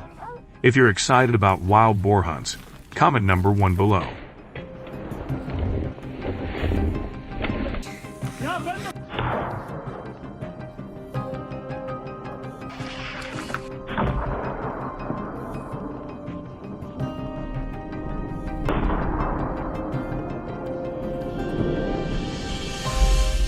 In 2023, the damage caused by wild boars to South Korea's agriculture was estimated at $50 million, a number that continues to rise as the wild boar population keeps increasing. Wild boars are highly destructive, especially during the breeding season, when they search for food in fields and cultivated lands, reducing both crop yield and quality.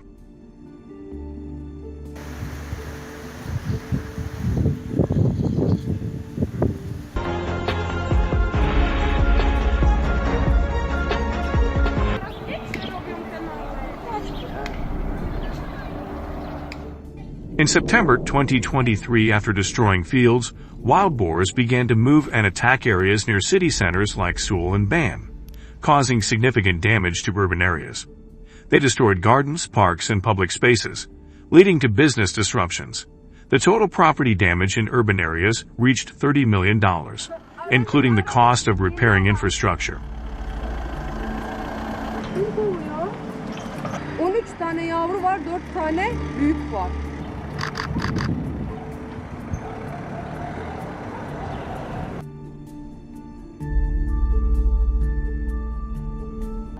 To combat wild boars, the South Korean government has implemented the use of spring-loaded traps, designed with strong gripping force to catch them.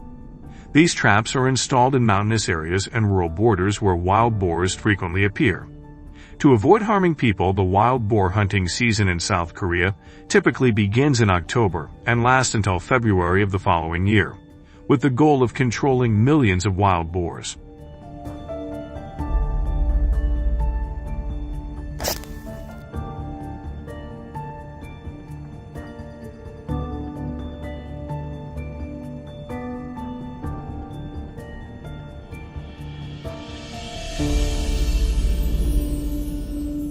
The total number of spring-loaded traps installed nationwide is estimated to be up to 500,000. Hunters in South Korea must participate in specialized trap installation courses to understand the mechanisms of these foothold traps. These traps are designed with a unique mechanism. When a wild boar is caught in the trap and tries to escape, the force of the trap automatically increases, preventing the boar from breaking free.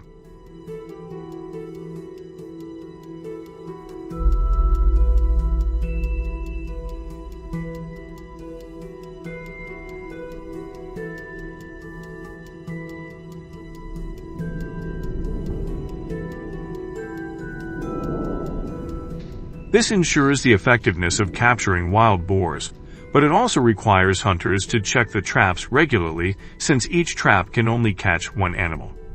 The caution and patience of hunters become crucial factors, as each check is an opportunity for them to prepare for the next hunt. The use of traps that do not harm the hunters is a humane yet effective solution to deal with wild boars in South Korea. This method has proven highly effective, with the wild boar population in provinces like Gyeonggi and Chuncheon dropping from around 8,000 to under 2,500 in just 1 year.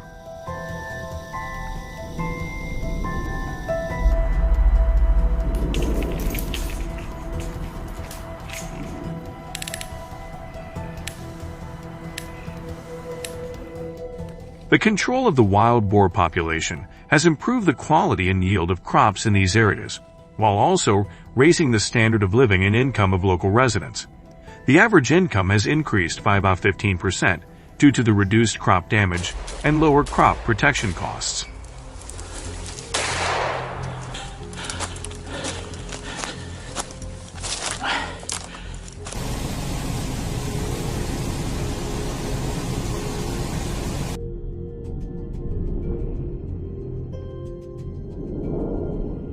The spring-loaded trap method doesn't take much time for hunters, typically around 1 to 2 hours to set up the traps correctly and safely. Hunters need to check the traps at least 2 to 3 times a day to ensure that they are functioning effectively and no wild boars are left behind. However, the installation must be secure, as if the traps are not set properly, the wild boars might step on them and the traps won't work, resulting in missed opportunities to capture the boars.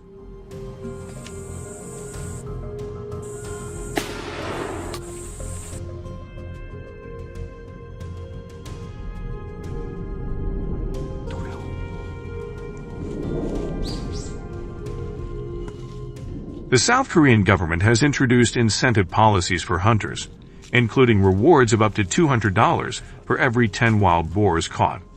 On the other hand, hunters who use traps for personal gain or fail to comply with regulations will face heavy fines, which could be as high as $5,000, or even have their hunting licenses revoked.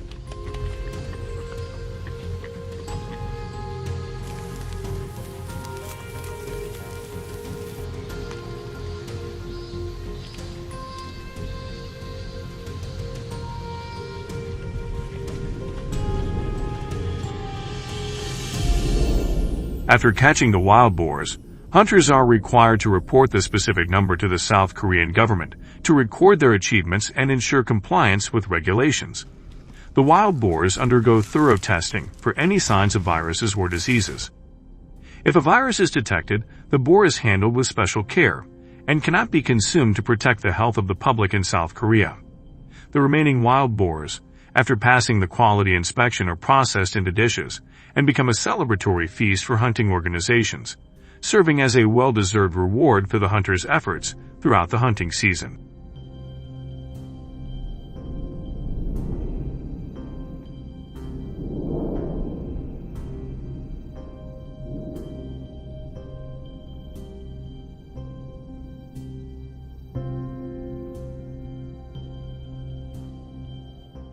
This not only motivates the hunters but also helps foster community bonding through shared activities.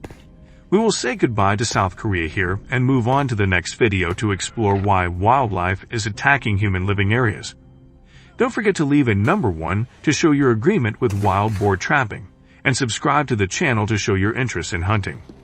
These methods are very effective in halting the spread of certain invasive species.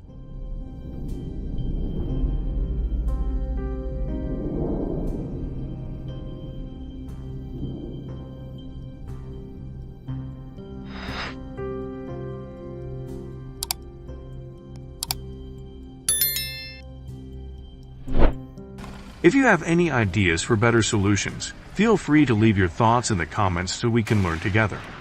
Thank you for watching this video. If you enjoyed it, don't forget to like, share, and subscribe to the channel. Be sure to tell your friends about us so they can check out the video too. Goodbye and see you in the next video.